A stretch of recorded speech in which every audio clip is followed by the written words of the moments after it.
जय हिंद दोस्तों, welcome back to our channel. Welcome back to job ट्रिया। आशा करते हैं कि आप लोग अच्छे होंगे और अपने स्टडी में बेहतरीन तरीके से लगे होंगे।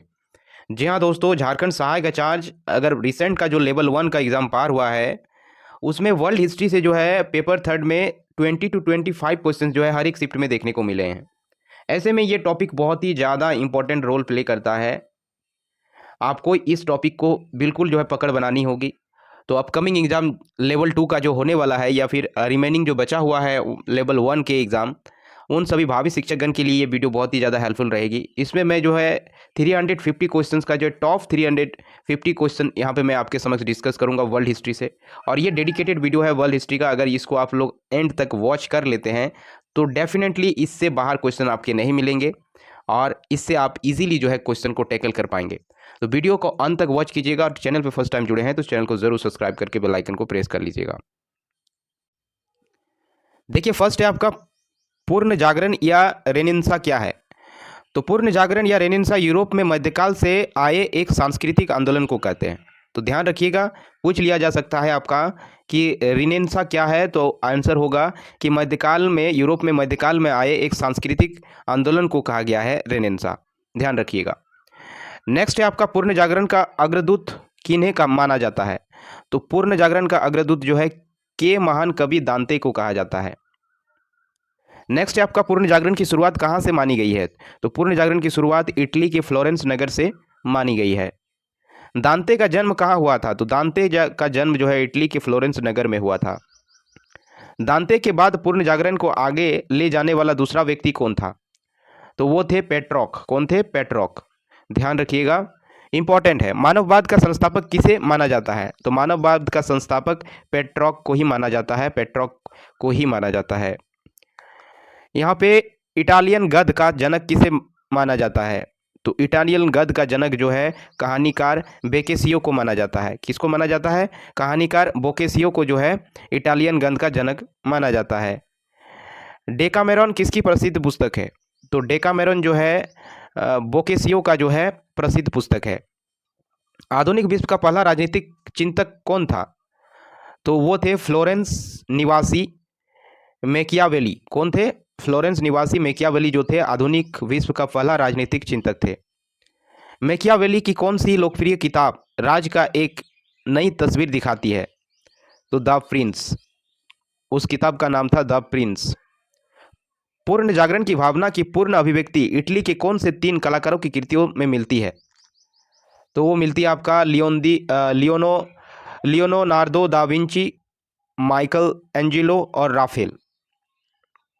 और लियोनार्दो दा विंची का जो है फेमस जो है जो कृतियों में जो शुमार है वर्ल्ड वाइज, वो है आपका मोनालिसा की पेंटिंग जो है। तो इस बात को भी ध्यान रखिएगा। The last judgement, the fall of man किसकी कृतियां हैं। तो ये माइकल एंजेलो की जो है कृतियां हैं। सिस्तान की गिरजाघर की छत पर किसके द्वारा चित्र बनाए गए हैं। तो ये माइकल एंजेलो के द्वारा जो है बनाए गए हैं। जीसस क्राइस्ट की माता मेडोना का चित्र किसकी कृति है। तो ये राफेल की कृति है। पूर्ण जागरण काल में चित्रकला का जनक किसे माना गया है। तो उन्हें जो है जियाटो को माना गया है। पूर्ण जागरण काल का सर्वश्रेष्ठ निबंधकार कौन था। तो वो था फ्रांसिस बेकन, जो कि इंग्लैंड से थे। द प्रेज ऑफ फॉली पुस्तक में किस पर व्यंग्य किया गया है। तो पादरियों के अनैतिक जीवन और ईसाई धर्म की कुरीतियों पर जो है यहाँ पे व्यंग्य किया गया है the praise of folly books में। द प्रेज ऑफ फॉली किसने लिखी। द प्रेज ऑफ फॉली जो है इरास्मस ने लिखी, जो कि हॉलैंड के थे। पुस्तक यूटोपिया के माध्यम से किसने आदर्श समाज का चित्रण प्रस्तुत किया। तो ये किए थे आपका टॉमस मूर ने। टॉमस मूर ने, जो इंग्लैंड के थे। जर्मन भाषा में बाइबिल का अनुवाद किसने किया। वेरी इंपॉर्टेंट है। जर्मन भाषा में बाइबिल का जो है अनुवाद किया था, ट्रांसलेट किया था मार्टिन लूथर ने। नेक्स्ट है आपका रोमियो एंड जूलियट किसकी अमीर कृति है। तो रोमियो एंड जूलियट जो है किसकी अमीर कृति है। ये शेक्सपियर की जो है कृति है। आधुनिक प्रयोगात्मक विज्ञान का जन्मदाता किसे माना गया है। तो ये रोजर बेकन को माना गया है। किनको माना गया है? रोजर बेकन को माना गया है, जो कि इंग्लैंड के थे। पृथ्वी सौर मंडल का केंद्र है, इसका खंडन सर्वप्रथम किसने किया? तो इसका सर्वप्रथम खंडन कोपरनिकस ने किया, जो कि पोलैंड से थे। गुरुत्वाकर्षण के नियम का पता किसने लगाया? तो ये आपका लगाया था न्यूटन ने। धर्म सुधार आंदोलन की शुरुआत कब हुई? धर्म सुधार आंदोलन की शुरुआत 16वीं शताब्दी में हुई। धर्म सुधार आंदोलन का प्रवर्तक किसे माना गया है? तो मार्टिन लूथर को माना गया है, जो जर्मन के थे। धर्म सुधार आंदोलन की शुरुआत कहाँ हुई? तो ये इंग्लैंड में हुई।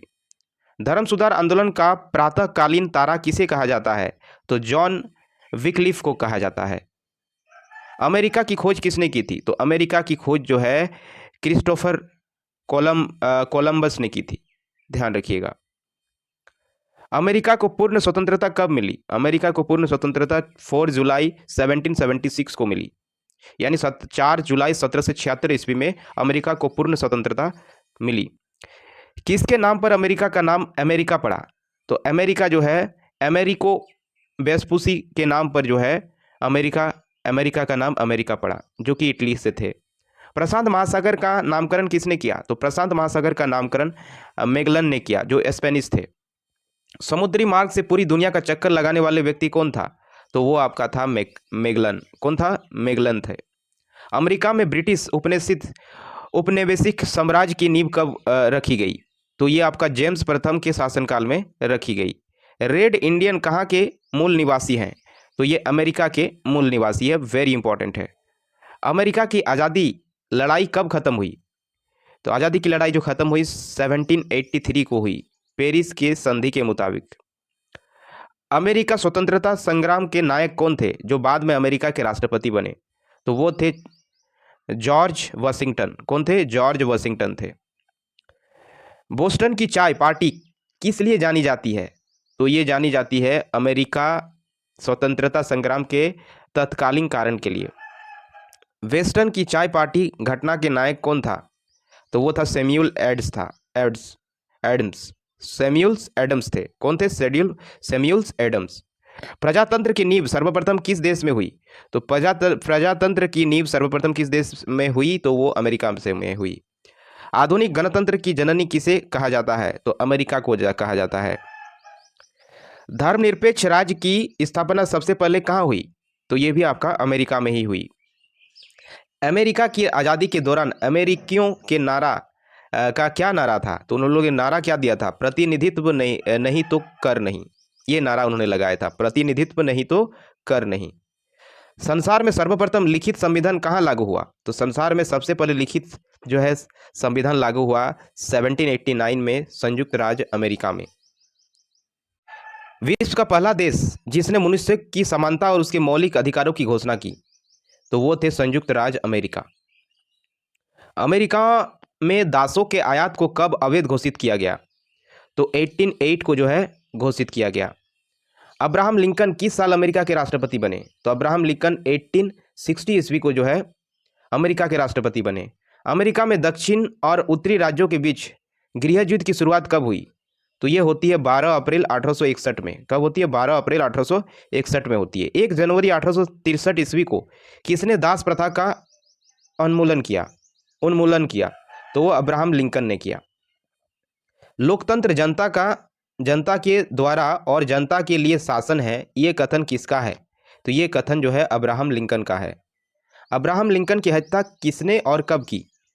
तो इनकी हत्या जो है जॉन बिलिंकीज बूथ ने की, और कब की? 4 मार्च 1865 में की। अमेरिकी गृह युद्ध कब खत्म हुआ? तो अमेरिकी गृह युद्ध जो है 26 मई 1865 में जो है खत्म होता है। 52 अमेरिकी फिलोसोफिल सोसाइटी की नींव किसने रखी? तो ये बेंजामिन फ्रैंकलिन ने रखी। फ्रांस की राजक्रांति कब हुई? तो फ्रांस की राजक्रांति 1789 ईस्वी में हुई।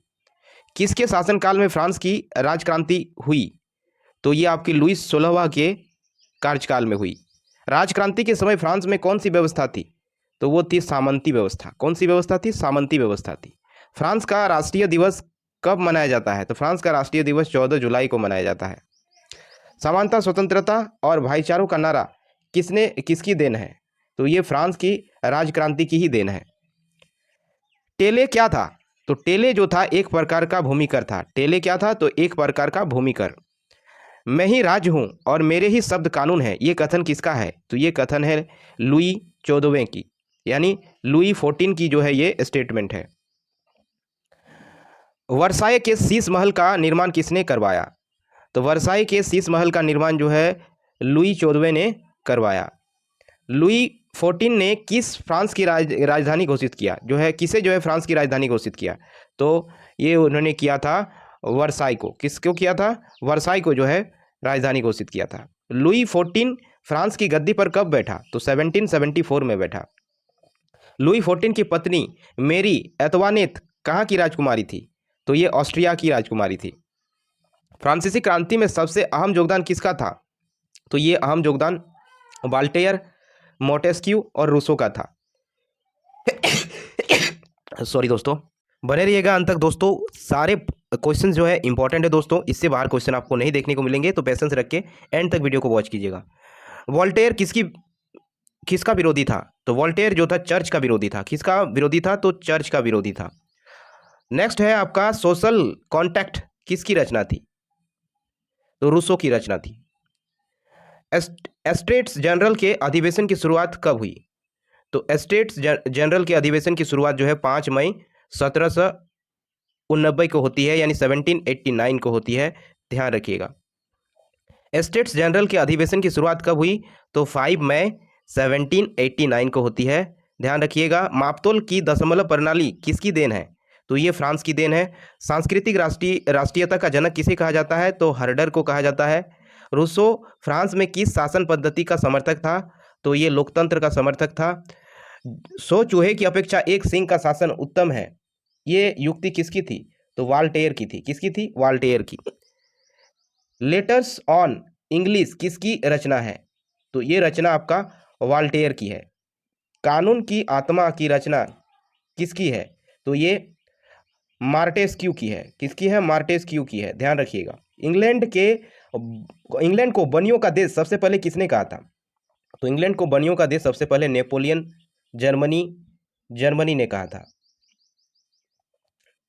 राष्ट्रीयता का संदेशवाहक किसे माना जाता है? तो राष्ट्रीयता का संदेशवाहक नेपोलियन बोनापार्ट को कहा जाता है।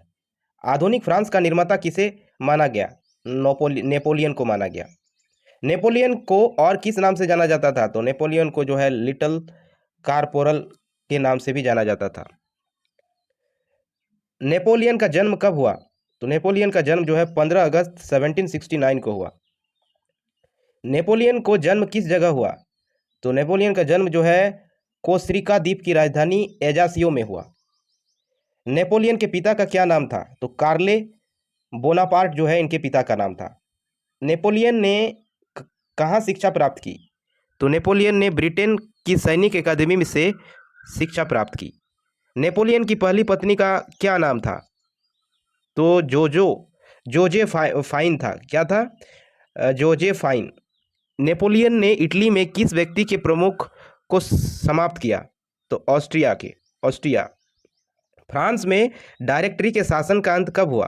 तो 1799 में हुआ। पहली बार नेपोलियन कब कांसल बना? तो 1799 में जो है ये कांसल बनता है।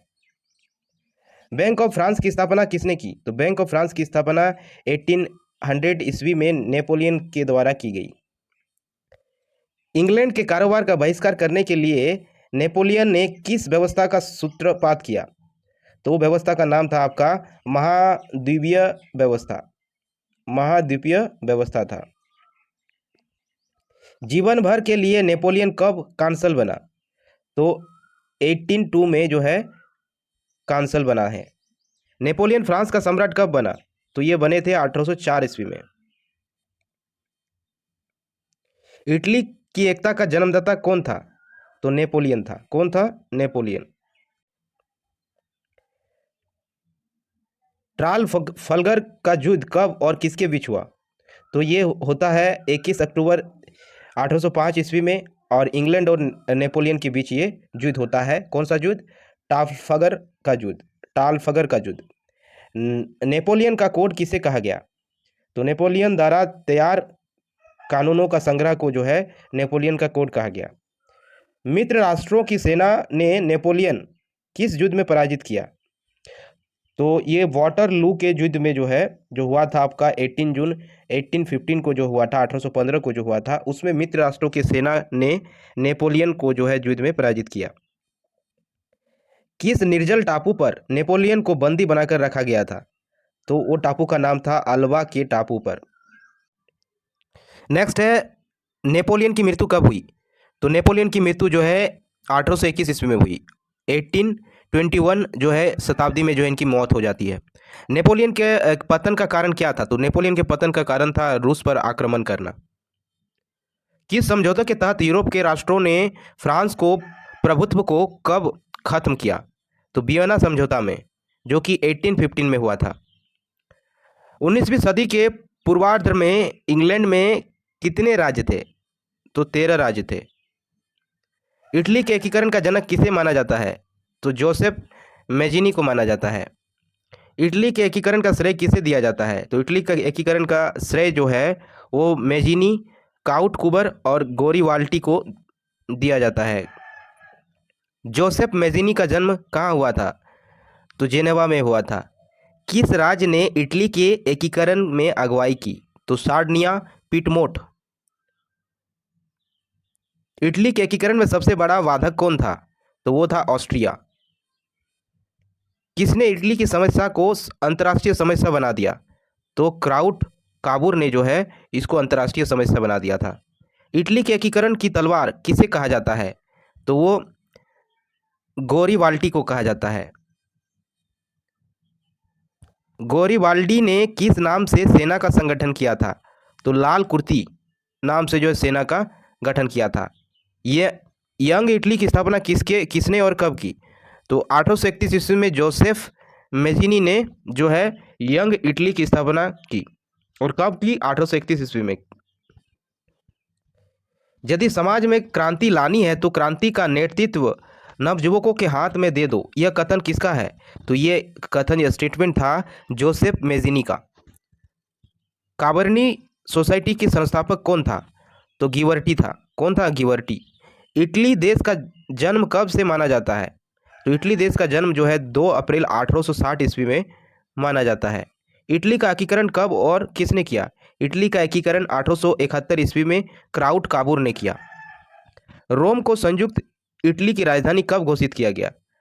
तो 1871 ईस्वी में रोम को जो है इटली की राजधानी घोषित किया गया। इटली के एकीकरण की शुरुआत किन राज्यों के मिलन से शुरू हुई?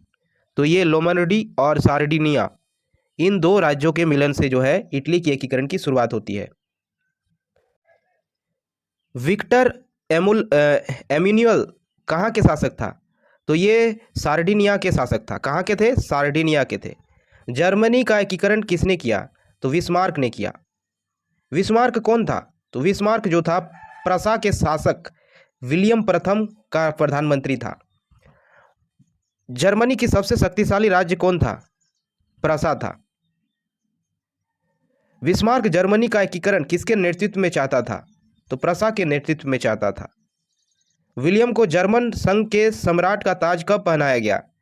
तो ये 8 फरवरी 1871 ईस्वी में पहनाया गया। बिस्मार्क को सबसे अधिक डर किससे था? फ्रांस से था। जर्मनी के आर्थिक राष्ट्रवाद का पिता किसे माना जाता है? वेरी इंपॉर्टेंट है, तो ये फ्रेडरिक लिस्ट को माना जाता है। जर्मनी की राष्ट्रीय सभा को किस नाम से जाना जाता था? तो डाइट के नाम से जाना जाता था। डाइट कहाँ होती है? तो डाइट जो है फ्रैंकफर्ट में होती है। फ्रैंकफर्ट में होती है। जर्मन साम्राज्य का ऑस्ट्रिया का शासक कब से कब तक रहा है? तो 1815 से 1850 तक जो है रहा है। उस समय ऑस्ट्रिया का चांसलर कौन था? तो मेटरनिख जो था वो उस समय का चांसलर था ऑस्ट्रिया का। किन दार्शनिकों ने एकीकृत जर्मन राष्ट्र के निर्माण में अहम भूमिका निभाई? तो वो थे राके, बोमर और लसर। इन्होंने जो है एकीकृत जर्मन राष्ट्र के निर्माण में अहम भूमिका निभाई थी। फ्रैंकफर्ट संविधान सभा का गठन कब हुआ? तो मई 1848 ईस्वी में हुआ। विलियम प्रथम के शासन में प्रसा का रक्षा मंत्री कौन था? तो वानरून था। कौन था? वानरून। इसी समय प्रसा का सेनापति कौन था? इसी समय प्रसा का सेनापति वान वाल्टेक था। बिस्मार्क प्रसा का चांसलर कब बना? तो 23 सितंबर 1862 ईस्वी में बना।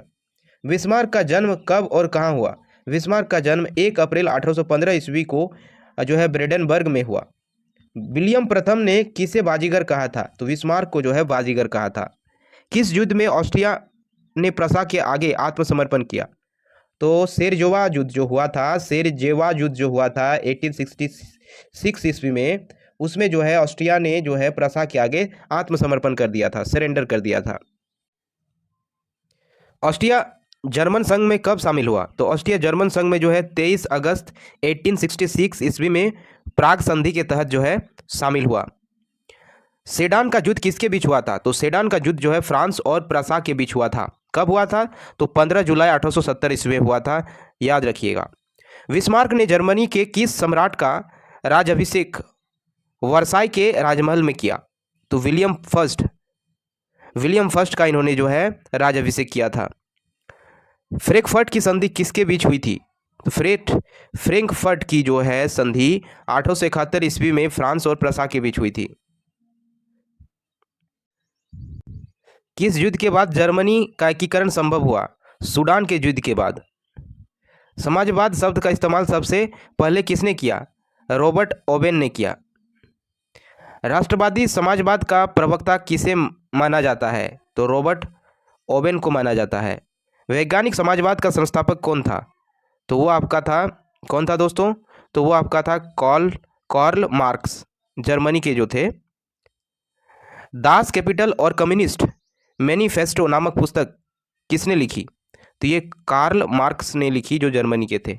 फ्रांसीसी साम्यवाद का जनक किसे का माना जाता है? तो सेंट साइमन को माना जाता है। फेबियन सोशलिज्म का नेतृत्व किसने किया? तो जॉर्ज वेनार्ड शॉ ने किया। लंदन में फेबियन सोसाइटी की स्थापना कब हुई? तो 1884 ईस्वी में हुई। दुनिया के मजदूरों एक हो, ये नारा किसने दिया? ये नारा कार्ल मार्क्स ने दिया। रूस के शासक को क्या कहा जाता है? तो रूस के शासक को जार कहा जाता है। जाराशाही व्यवस्था कब समाप्त हुई? तो 1917 ईस्वी में समाप्त हुई।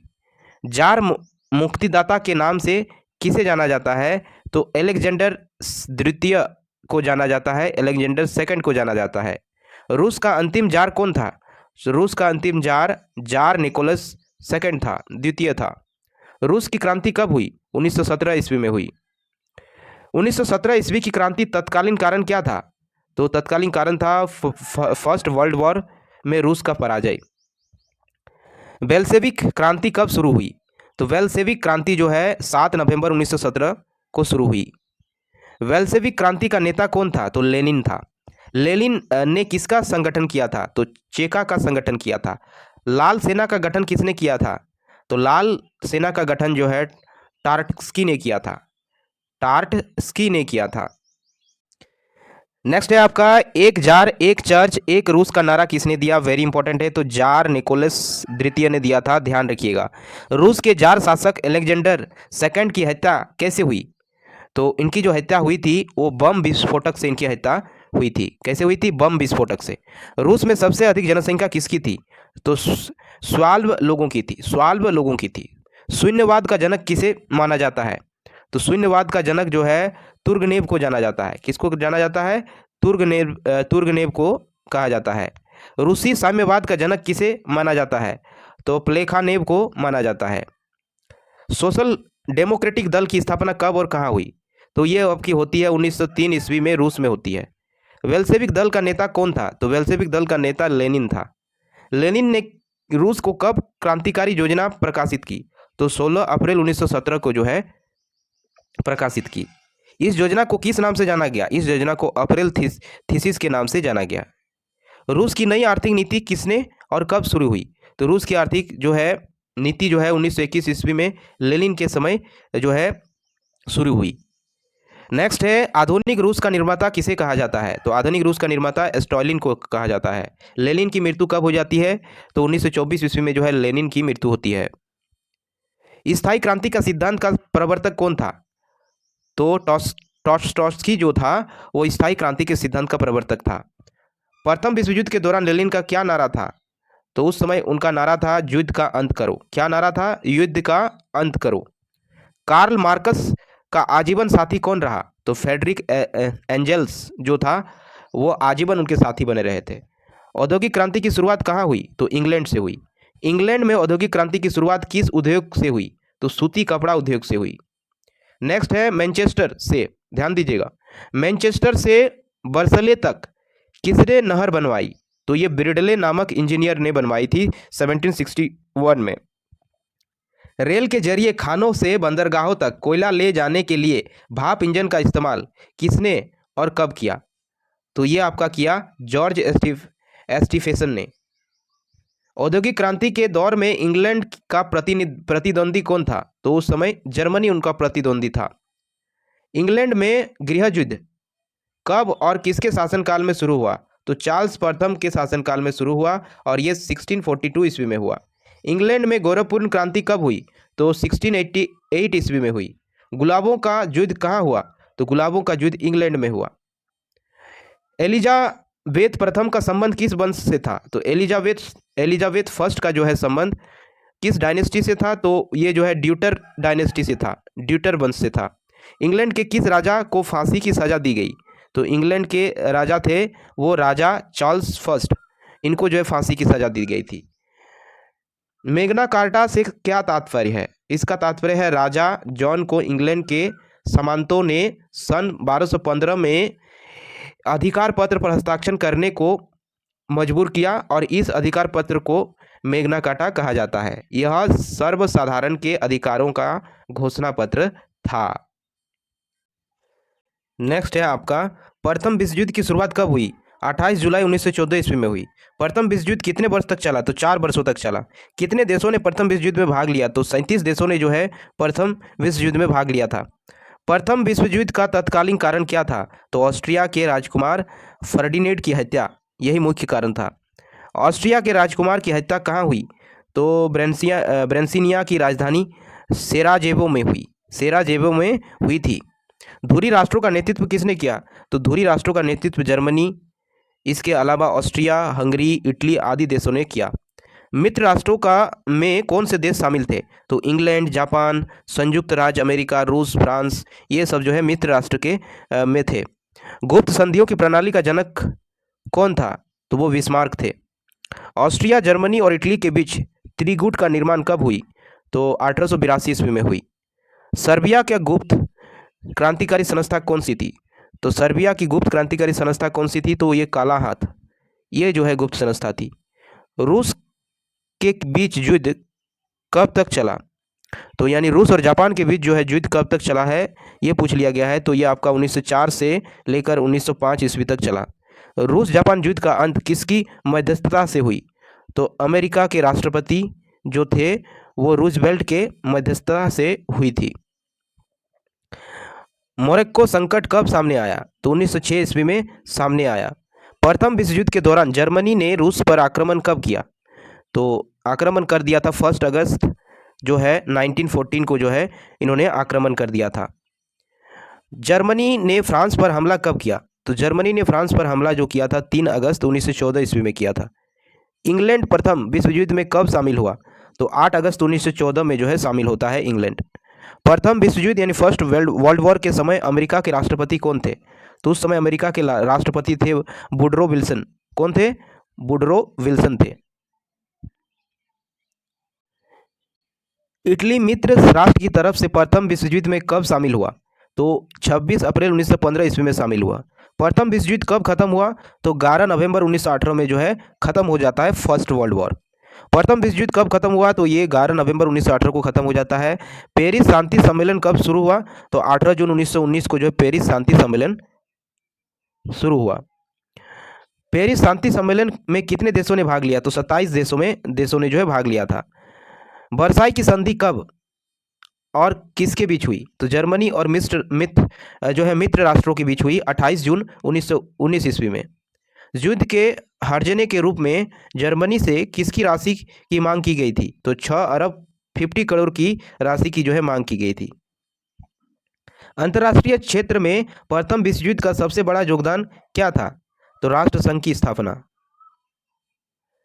मंचू राजवंश का पतन कब हुआ? तो मंचू राष्ट्रवंश का पतन जो है 1911 ईस्वी में हुआ। चीनी क्रांति का आगाज कब हुआ? 1911 ईस्वी में हुआ। चीनी क्रांति का नायक कौन था? sun yat सेन थे। sun yat सेन ने किस दल की स्थापना की? तो sun yat सेन ने जो है किस दल की स्थापना की? तो इन्होंने जो है sun yat सेन ने जो है sun yat सेन की जो है कुओमिंतांग सरकार की जो है इन्होंने स्थापना की थी। कौन? sun yat सेन ने कुओमिंतांग सरकार की जो है स्थापना की थी। तुंगमेंग दल की स्थापना का मकसद क्या था? तो चीन में मंजू वंश के शासन को खत्म करना, ये जो है मकसद था। क्रांतिकारियों ने sun yat सेन को अपनी सरकार का अध्यक्ष कब चुना? तो ये 19 दिसंबर 1911 को इन्होंने चुना। इनको चुना गया किस रूप में? अध्यक्ष के रूप में। चीन में गणतंत्र शासन पद्धति की स्थापना कब हुई? तो 1911 ईस्वी में हुई, यानी चीन के क्रांति के बाद हुई। कैबिनेट लीग सोसाइटी के संस्थापक कौन था? तो sun yat सेन थे। किसके समर्थन में sun yat सेन ने अपने नेतृत्व वापस लिया? तो युआन सिहकाई के जो है नेतृत्व में जो है इन्होंने वापस लिया। 1912 ईस्वी में sun yat सेन ने कौन सी पार्टी की नींव रखी? तो कुओमिंतांग पार्टी की नींव रखी। डॉक्टर sun yat सेन ने अपनी सेना की संगठन के लिए किसे चुना? तो जनरल गोलेन को चुना। डॉक्टर sun yat सेन के 3 सिद्धांत कौन से थे? तो इनके 3 सिद्धांत थे राष्ट्रवाद, लोकतंत्रवाद और सामाजिक न्याय। चीन का राष्ट्रपति किसे कहा जाता है? तो डॉक्टर sun yat सेन को कहा जाता है। sun yat सेन की मृत्यु कब हुई? तो 1925 ईस्वी में हुई। कुओमिंतांग पार्टी से साम्यवादी लोग कब अलग हुए? 1927 ईस्वी में हुए। चीन में गृह युद्ध कब शुरू हुआ? तो 1928 ईस्वी में शुरू हुआ। 1925 ईस्वी को हुनान के किसान आंदोलन का नेतृत्व किसने किया? तो माओ त्से तुंग ने किया। किसने किया? माओ त्से तुंग ने किया। माओ त्से तुंग का जन्म कब हुआ? तो 1893 ईस्वी में हुनान में हुआ। चियांग कोइशेक ने केंद्रीय सरकार की सत्ता कहाँ संभाली? तो नानकिंग में संभाली। चियांग कोइशेक ने अपनी सरकार की स्थापना कहाँ की? तो ये किए थे फ्रामोसा में। कहाँ किए थे? फ्रामोसा में किए थे। साम्यवादियों का दमन करने के लिए चियांग कोइशेक ने किस दल का गठन किया? तो ब्लू शर्ट आतंकवादी दल का गठन किया था।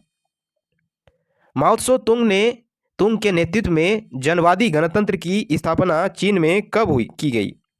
तो 1 अक्टूबर 1949 को की गई। चीनी साम्यवादी गणतंत्र का प्रथम अध्यक्ष कौन था? तो वो थे माओ त्से तुंग थे। चीनी जनवादी गणराज्य का प्रथम प्रधानमंत्री कौन था? चाओ एन लाई थे। कौन थे? चाओ एन लाई। चीन के जनवादी गणतंत्र की राजधानी कौन थी? तो वो हुनान थी। खुला दरवाजा की नीति कहाँ अपनाई गई थी? तो खुला दरवाजा की नीति जो है चीन में अपनाई गई थी। खुला दरवाजा की नीति चीन में अपनाई गई थी। चीन का दरवाजा खोलने का श्रेय किसे दिया जाता है? तो ब्रिटेन को दिया जाता है। खुला दरवाजा का नीति का प्रतिपादक कौन था? तो जॉन हे थे। एशिया का मरीज किसे कहा जाता है? तो चीन को कहा जाता है। चीन का कम्युनिस्ट पार्टी की स्थापना कब हुई? तो 1921 ईस्वी में हुई। नेक्स्ट है आपका फासीवाद दल के स्वयंसेवक किस रंग की कमीज पहनते थे? तो काली कमीज पहनते थे। फासिज्म का जन्मदाता किसे माना जाता है? तो मुसेलिनी को माना जाता है। मुसेलिनी को माना जाता है। किसे डुयूस नाम से जाना जाता था? तो मोर्सेलिनी को डुयूस नाम से जाना जाता था। मोर्सेलिनी ने किसे सेना का अधिकारी नियुक्त किया? तो वो डियाज को नियुक्त किया। जापान और जर्मनी के साथ मुसेलिनी ने किस धुरी का निर्माण किया? तो रोम बर्लिन टोक्यो धुरी का निर्माण किया 1936 में। मुसेलिनी ने दूसरे वर्ल्ड वॉर के दौरान मित्र राष्ट्रों के खिलाफ कब युद्ध का ऐलान किया? तो 10 जून 1939 को जो है 1939 ईस्वी में जो है इन्होंने ऐलान कर दिया। नाजी का उत्थान किसके नेतृत्व में हुआ? तो नाजी का जो उत्थान हुआ हिटलर के नेतृत्व में हुआ। हिटलर का जन्म कब और कहाँ हुआ था? तो हिटलर का जन्म 20 अप्रैल 1889 ईस्वी को वॉर्न में हुआ था। हिटलर ने नेशनल सोशलिस्ट पार्टी या नाजी दल की स्थापना कब की? तो 1920 ईस्वी में की। जर्मन वर्क्स पार्टी का संस्थापक कौन था? तो हिटलर था। हिटलर जर्मनी का प्रधानमंत्री कब बना? 1933 को बना। हिटलर जिस समय प्रधानमंत्री बना उस समय जर्मन का राष्ट्रपति कौन था? तो हिडेनबर्ग थे उस समय। एक राष्ट्र एक नारा एक नेता का नारा किसने दिया? एक राष्ट्र एक नेता का नारा हिटलर द्वारा दी गई थी। हिटलर की आत्मकथा का नाम क्या है? तो मेरा संघर्ष। तो ध्यान रखिएगा, मिड कैंप। हिटलर का समर्थक उसे क्या कहते थे? तो उसे फ्यूरर के नाम से पुकारते थे उनके समर्थक। हिटलर के अनुयायी वाह पर कौन सा चिन्ह लगाते थे? तो वो चिन्ह लगाते थे, स्वास्तिक चिन्ह लगाते थे। नाजी दल का प्रचार का जिम्मा कौन संभालता था? तो नाजी दल का प्रचार का जिम्मा तो जो सौंपा गया था वो गोयबल्स को जो है सौंपा गया था। हिटलर ने किस नाम से गुप्तचर पुलिस विभाग का गठन किया? तो गेस्टापो के नाम से जो है गुप्तचर विभाग का जो है उन्होंने गठन किया। एडल्फ हिटलर के लिए सामी विरोधी नीति का मतलब क्या था? यहूदी विरोधी नीति। हिटलर की विस्तारवादी नीति का पहला शिकार कौन हुआ? तो ऑस्ट्रिया हुआ। हिटलर की मृत्यु कैसे हुई तो और कब हुई? तो हिटलर की मृत्यु जो है 30 अप्रैल 1945 ईस्वी को उसने आत्महत्या कर ली थी। तो ध्यान रखिएगा। दूसरा विश्व युद्ध कितने सालों तक लड़ा गया? तो दूसरा विश्व युद्ध जो है 6 वर्षों तक लड़ा गया। दूसरा विश्व युद्ध की शुरुआत 1 सितंबर 1939 में होती है। इस युद्ध का अंत कब हुआ? तो 2 सितंबर 1945 ईस्वी को सेकंड वर्ल्ड वॉर खत्म होता है। सेकंड वर्ल्ड वॉर में कितने देशों ने हिस्सा लिया था? 61 देशों ने हिस्सा लिया था। युद्ध का तत्कालीन कारण क्या था सेकंड वर्ल्ड वॉर का? तो जर्मनी का जो है पोलैंड पर आक्रमण, ये मुख्य कारण था। दूसरे वर्ल्ड वॉर के दौरान जर्मन रोमेल का क्या नाम रखा गया? डेजर्ट फॉक्स जो है रखा गया। म्यूनिक पैक्ट कब संपन्न हुआ? तो म्यूनिक पैक्ट जो है सितंबर 1938 ईस्वी में जो है संपन्न हुआ। जर्मनी ने किस संधि का उल्लंघन किया?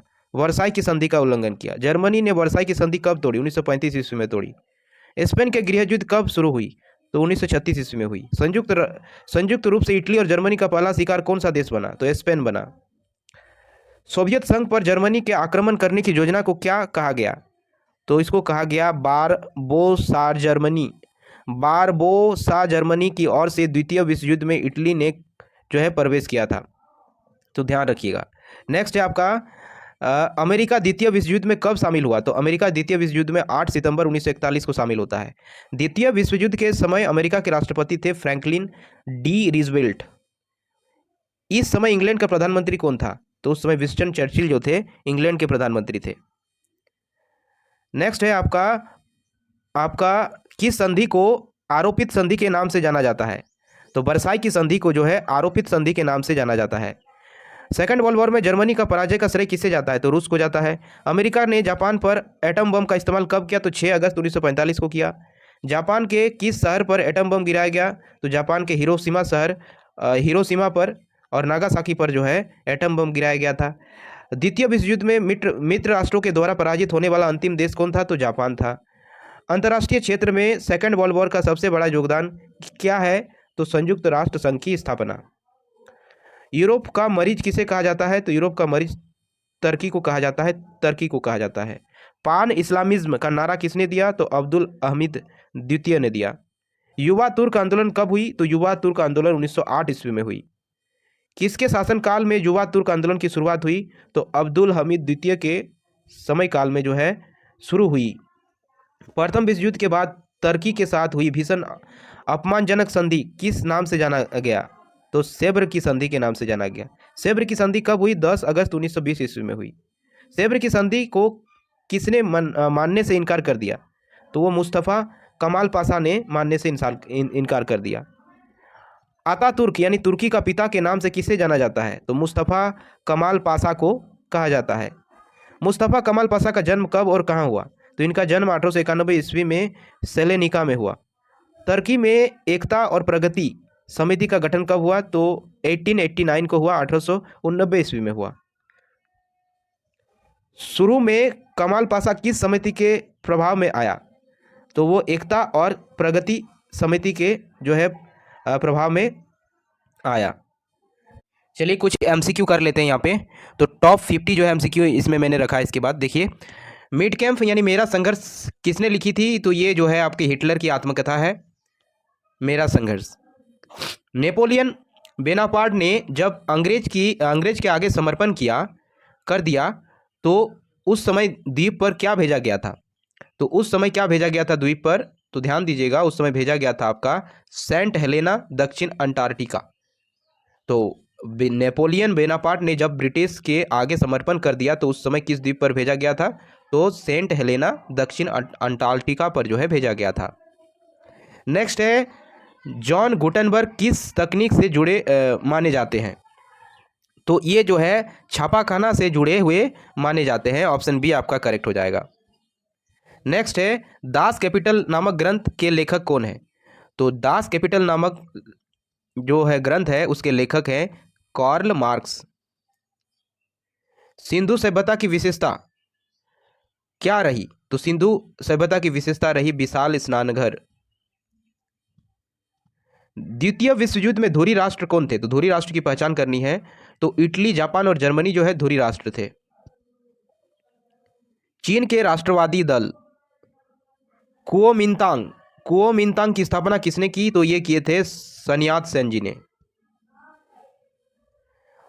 पूरे यूरोप में समाजवादियों के प्रयत्नों के समन्वय के लिए यूरोप में 1889 ईस्वी में बने अंतर्राष्ट्रीय निकाय को क्या कहा गया था? तो उसको कहा गया था सेकेंड इंटरनेशनल। क्या कहा गया था? Second international. A option correct हो जाएगा। निम्नलिखित में से अमेरिका क्रांति की एक क्रांतिकारी पुस्तक जो थी कॉमन सेंस का लेखक कौन थे? तो कॉमन सेंस के लेखक जो हैं आपके हैं थॉमस पेन। ऑप्शन ए आपका जो है करेक्ट हो जाएगा। नेक्स्ट है, गुट निरपेक्ष राष्ट्रों में किस सम्मेलन की मेजबानी भारत ने की थी? तो कौन से सम्मेलन की मेजबानी की थी? तो आपका सातवें सम्मेलन की जो है मेजबानी भारत द्वारा की गई थी गुट निरपेक्ष राष्ट्रों में। सोवियत संघ का 15 स्वतंत्र गणराज्यों में विघटन कब हुआ? तो ये विघटन हो गया था 1991 ईस्वी में। बी करेक्ट हो जाएगा। सुरक्षा परिषद के अस्थायी सदस्य चुने जाते हैं। कौन चुने जाते हैं? तो जो है 2 वर्ष के लिए चुने जाते हैं। सुरक्षा परिषद के अस्थायी अध्यक्ष चुने जाते हैं 2 वर्षों के लिए, ध्यान रखिएगा। साथ ही साथ फ्रांसीसी क्रांति के ने किसकी शिक्षाओं से प्रेरणा प्राप्त की? तो रूसो की जो है प्रेरणा से जो है शिक्षाओं से प्रेरणा प्राप्त की थी। चीन के राष्ट्रवादी दल कुओमिंतांग की स्थापना किसने की थी? तो ये sun यat-sen ने की थी, ध्यान रखिएगा। संयुक्त राष्ट्र संघ में 5 महाशक्तियां निषेधाधिकार का उपयोग किसमें करती है? तो ये आपका करती है सुरक्षा परिषद में। सी करेक्ट हो जाएगा। 1909 में शर्म अल शेख में हुई 15वें गुट निरपेक्ष आंदोलन की अध्यक्षता किसने की थी? तो ये आपका की थी होस्नी मुबारक ने। Hosni Mubarak. ऑप्शन बी आपका करेक्ट हो जाएगा। संयुक्त राष्ट्र संघ के पहले महासचिव कौन थे? तो संयुक्त राष्ट्र संघ के पहले महासचिव जो थे वो थे त्रिंगवे ली थे। बी आपका करेक्ट ऑप्शन हो जाएगा। किस मानवतावादियों का सर्वमान्य राजकुमार स्वीकृत किया गया? तो इनको जो है किनको किया गया? तो ये जो है एरेस्मस थे। कौन थे? एरेस्मस को जो है मानवतावादियों का सर्वमान्य राजकुमार स्वीकृत किया गया। विश्वव्यापी आर्थिक मंदी 1929 से उत्पन्न आर्थिक संकट का सामना कौन सी नीति अपनाकर किया गया? तो ये नीति कौन सी अपनाकर किया गया? तो ये आपका न्यू डील नीति जो है अपनाकर किया गया। सी आपका करेक्ट हो जाएगा। कोल्ड वॉर शब्द का प्रयोग सबसे पहले किसने किया था? तो सबसे पहले इस वर्ड का जो प्रयोग किया गया था वो वार्नड बारूच के द्वारा किया गया था। बी आपका करेक्ट हो जाएगा। पेलोपोनेशियन युद्ध किनके बीच लड़ा गया? तो ये आपका थेलस और स्पार्टा के बीच लड़ा गया था। ऑप्शन ए करेक्ट हो जाएगा। 20 जून 1789 को टेनिस कोर्ट में आयोजित सभा की अध्यक्षता किसने की थी? तो ये बेली ने की थी। ऑप्शन बी आपका करेक्ट हो जाएगा। उस फ्रांसीसी का नाम बताइए जिसने अमेरिकी क्रांति में जो है भाग लिया। तो वो भाग लिया था आपका लफायते ने। किसने लिया था? लफायते ने। ऑप्शन डी करेक्ट हो जाएगा। स्वेज नहर व्यापार के लिए किस वर्ष खोली गई थी? तो 1869 को खोली गई थी। राइक फ्यूहरर उपाधि थी किसकी थी? राइक फ्यूहरर उपाधि किसकी थी? तो ये हिटलर की उपाधि थी। ऑप्शन सी करेक्ट हो जाएगा। एस्टम एक्ट में प्रमुख प्रावधान क्या रखा गया था? तो एस्टम एक्ट में प्रमुख प्रावधान जो रखा गया था वो अंग्रेजी, ध्यान दीजिएगा, वो क्या रखा गया था? वो आपका रखा गया था अंग्रेजी स्टाम्प का प्रयोग किया जाएगा। टाउनशेंड ने अमेरिका में 1767 ईस्वी में धन वसूली हेतु क्या किया? तो उन्होंने क्या किया उस समय? तो उन्होंने किया था आपका अप्रत्यक्ष कर लगाए थे। क्या कर लगाए थे? अप्रत्यक्ष कर लगाए थे, बी करेक्ट हो जाएगा। चाय की 340 पेटियों को अमेरिकी राष्ट्रवादियों द्वारा समुद्र में फेंक देने की घटना को क्या कहा जाता है? तो इसको कहा जाता है Boston T party. Boston T party, option A correct हो जाएगा। अमेरिका स्वतंत्रता की घोषणा हेतु गठित समिति में निम्नलिखित में से कौन सी सम्मिलित नहीं थे? तो आपके सम्मिलित नहीं थे जॉर्ज वाशिंगटन का तथा अब्राहम लिंकन, बी आपका करेक्ट हो जाएगा। संयुक्त राज्य की व्यवस्थापिका का क्या स्वरूप रखा गया? ये रखा गया द्विसदनात्मक, ए आपका करेक्ट हो जाएगा। नेक्स्ट है, दो महायुद्धों के मध्य ब्रिटिश तुष्टीकरण को नीति का मुख्य कारण क्या था? तो ये आपका था साम्यवाद का खतरा, ये मुख्य कारण था तुष्टीकरण का। आर्थिक मंदी का मुख्य कारण क्या था? तो आर्थिक मंदी का मुख्य कारण था क्षतिपूर्ति और युद्ध ऋण, ऑप्शन ए। आर्थिक मंदी का मुख्य कारण यही था, क्षतिपूर्ति और युद्ध। नेक्स्ट है, अमेरिका में ब्रिटिश शासन द्वारा 1750 ईस्वी में लोह गलाने पर किस कानून द्वारा रोक लगाई गई थी? तो आयरन एक्ट के तहत जो है ये रोक लगाई गई थी। यूएसए के 1800 ईस्वी में तीसरे राष्ट्रपति हुए थे, वो कौन हुए थे? तो वो हुए थे जेफरसन। कौन हुए थे? वो हुए थे आपके जेफरसन हुए थे, ऑप्शन बी करेक्ट हो जाएगा।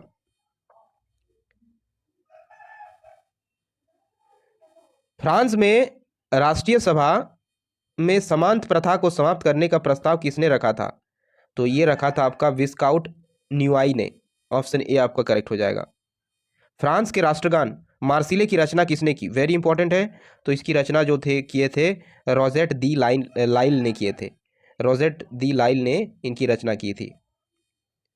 4 अगस्त 1789 को राष्ट्रीय सभा के ने अंत कर दिया था। क्या अंत कर दिया था? तो आपका अंत कर दिया था समांत प्रथा की। किसकी? समांत प्रथा की जो है अंत कर दिया था, ऑप्शन बी आपका करेक्ट हो जाएगा। नेपोलियन बोनापार्ट का जन्म कब हुआ था? तो इनका जन्म 15 जो है अगस्त 1769 को हुआ था, ए आपका करेक्ट हो जाएगा। ऑस्ट्रिया व सार्डिनिया के संयुक्त सेना को परास्त करने के बाद नेपोलियन बोनापार्ट ने 17 अक्टूबर 1797 को ऑस्ट्रेलिया से कौन सी संधि की थी? तो इन्होंने जो संधि की थी वो जो था नाम था फॉर्मेनिया की संधि। कॉम्पोफॉर्मिया की संधि ये इन्होंने जो है की थी। ऐसा लगता है कि हर कोई मेरी प्रतीक्षा कर रहा था। मैं कुछ समय पूर्व आता तो जल्दी होती, यदि देर से आता तो विलंब हो जाता। यह शब्द नेपोलियन बोनापार्ट द्वारा कब कहे गए थे? तो ये कथन कहा गया था मिस्र अभियान से लौटने के बाद। नेक्स्ट है, सम्राट बनने के बाद नेपोलियन ने ऑस्ट्रिया को उल्म नामक स्थान पर परास्त किया। तो इसके बाद ऑस्ट्रिया के साथ कौन सी संधि की गई? तो इसके बाद ऑस्ट्रिया के साथ प्रेसबर्ग की संधि की गई, ऑप्शन सी करेक्ट हो जाएगा। नेपोलियन को कब आजन्म कौशल बना दिया गया था? तो इनको 1802 ईस्वी में जो है बना दिया गया था। नेपोलियन बोनापार्ट में जर्मन राज्यों की व्यवस्था क्या थी उस समय? तो अगर उस समय देखिएगा तो नेपोलियन बोनापार्ट ने जर्मन राज्यों को क्या व्यवस्था थी, तो इसकी अगर बात करें तो 16 राज्यों का एक जर्मन परिसंघ बनाया इन्होंने, डी करेक्ट हो जाएगा। नेक्स्ट है, ऑस्ट्रिया की राजकुमारी का क्या नाम था जिसके साथ नेपोलियन ने 1809 ईस्वी में दूसरी विवाह की? तो उस राजकुमारी का नाम था लुइसा। क्या था? लुइसा, सी करेक्ट हो जाएगा। किस संधि द्वारा नेपोलियन ने सभी अधिकार त्याग दिए थे? तो फॉन्टेनब्लू संधि के द्वारा जो है सारे अधिकार त्याग दिए थे। राष्ट्रसंघ की स्थापना हेतु 17 सदस्यीय आयोग का गठन कब हुआ? तो ये आपका हुआ, कब हुआ? फरवरी 1919 में हुआ। राष्ट्रसंघ की स्थापना हेतु 17 सदस्यीय आयोग का गठन कब हुआ? तो देखिए फरवरी 1919 को होता है, ध्यान रखिएगा। साथ ही साथ संयुक्त राष्ट्र सुरक्षा परिषद की स्थायी व अस्थायी सदस्य क्रमशः कितने थे? तो अगर स्थायी सदस्य की अगर बात की जाए तो 5 थे, और अस्थायी सदस्य की अगर बात करें तो 10 थी। तो आपका डी ऑप्शन करेक्ट हो जाएगा, 5 10। स्थायी 5 और अस्थायी 10 थी। संयुक्त राष्ट्र संघ की का 193 सदस्य कौन सा था? तो संयुक्त राष्ट्र संघ का 193वां सदस्य जो बना वो कौन बना? तो ये आपका दक्षिणी सूडान बना। कौन बना? दक्षिणी सूडान, डी आपका करेक्ट हो जाएगा। किस भारतीय ने अंतर्राष्ट्रीय न्यायालय के न्यायाधीश पद को सुशोभित कर देश का गौरव बढ़ाया था? तो अगर बात करें तो B N Rao, Shri R S Pathak, doctor Nagendra Singh, इन सभी ने जो है मान बढ़ाया था। ऑप्शन डी आपका करेक्ट हो जाएगा, ऑल ऑफ द एबव। 27 अप्रैल 2012 को किस भारतीय को अंतर्राष्ट्रीय न्यायालय का न्यायाधीश चुना गया? तो ये जो चुना गया था उनका नाम था दलवीर भंडारी। दलवीर भंडारी को 27 अप्रैल 2012 में जो है भारत के अंतर्राष्ट्रीय न्यायालय के मुख्य न्यायाधीश चुना गया। तो ध्यान रखिएगा। तो ये था वर्ल्ड हिस्ट्री के इंपॉर्टेंट क्वेश्चन दोस्तों। आई होप सो कि वीडियो आपको हेल्पफुल लगी होगी, पसंद आई होगी तो वीडियो को एक लाइक ज़रूर कीजिएगा। वीडियो को अंत तक देखने के लिए बहुत बहुत धन्यवाद। Thanks for watching.